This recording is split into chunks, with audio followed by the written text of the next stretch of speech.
Hi, I'm Janice. Welcome to my channel. Today let's talk about chronic fatigue. I have MS, which is a very common cause, or so they think, of chronic fatigue. There are lots of other causes as well, and there are lots of times when you just don't ever know what the cause is. Regardless, it's a real thing. It's not all in your head. It's a very painful thing to live with, and it does create psychological issues because I know for me, I've had fatigue for most of my life, and it's only ever gotten worse over the years. So I spent all day, I had this thought running through my head constantly. I'm so tired. I'm just so tired. It was just always there. And then that was always followed by looking around and seeing other people my age and even significantly older who are far more functional. They could go to work and then go out for dinner afterwards, maybe go to a movie, go hang out somewhere, go to a dance club, whatever, and be totally fine. For me, going to a full-time job, I had to go home and go to bed afterwards. I mean, I just go home and eat and go to bed, and that's it. That's all I could do. I had no energy to do anything. So I was beating myself up every day saying, why are you so lazy? You're just so lazy. Stop being so lazy. Other people can do these things, so can you. And that went on for years. And I did tell doctors that I was tired, but nobody really thought much of it. They just said, well, get some more sleep. You know, don't drink so much coffee, which I didn't because I can't drink coffee. So I just assumed it was all me. It's my fault. I'm just not doing well enough. I need to try harder.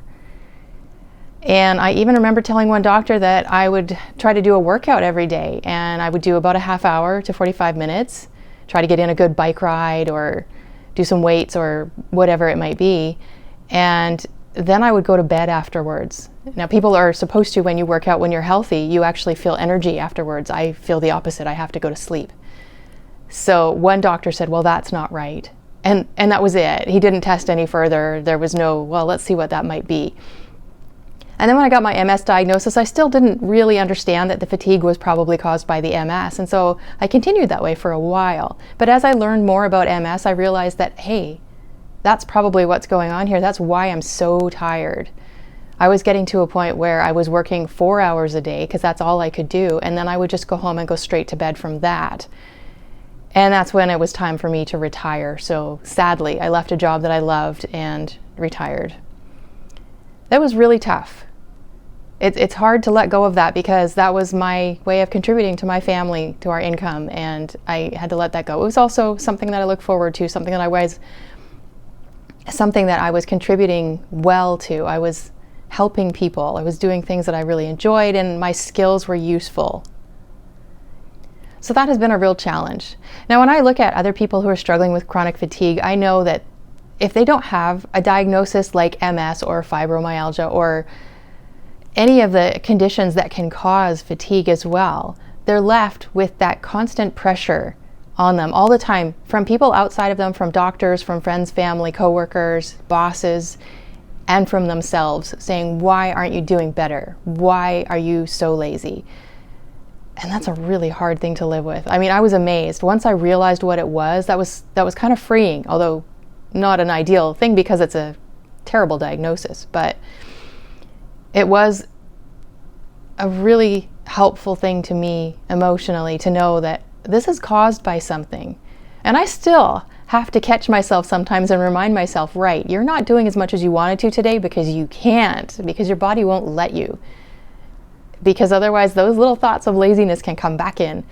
And I mean, for real, we have to deal with laziness, all of us as human beings anyway. So that can be a factor. So it's not like I've never been lazy. I've had moments where maybe I haven't done something because I didn't want to, Laziness happens. It's not a good thing. We shouldn't give in to that. But at the same time, we have to learn to recognize when it's just my body saying, no, you're done for today. That's it. Or you've had a really busy day today, so don't do anything tomorrow because you're going to pay for it. And I have paid for it. Any long trips, anything like that, I haven't taken any for years now because when I take a long trip, I'm pretty much in bed for the next week. It's not going to happen.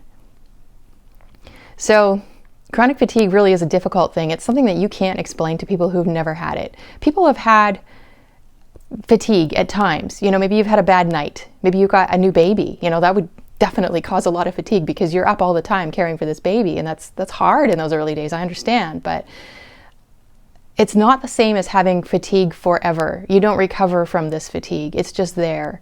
And yes, there are some awesome natural treatments. There are even some medications that can help some people. Unfortunately, I've kind of run the gamut of all of them, and they don't help. As I said, I can't drink caffeine, and therefore I cannot take anything that stimulates the nervous system, which is what all the medications do.